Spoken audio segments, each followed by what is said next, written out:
Magandang araw mga ka-reels, ang sambong ay kilala na nating halamang gamot na maraming benepisyo sa katawan.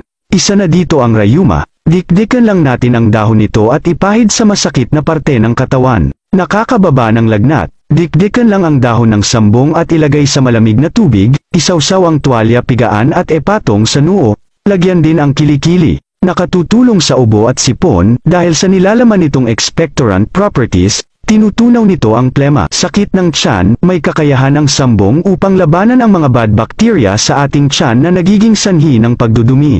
Sakit sa balat, pamamanas, sakit sa bato, mataas na dugo, dahil ang sambong ay naglalaman ng diuretic properties upang mabawasan ang sobrang sodium sa ating katawan na nagiging sanhi ng mataas na dugo, panlaban sa cancer. Ang sambong ay may 6 na uri ng flavonoids bilang powerful antioxidant na pumupuksa sa free radicals na nagdudulot ng cancer cells sa ating katawan.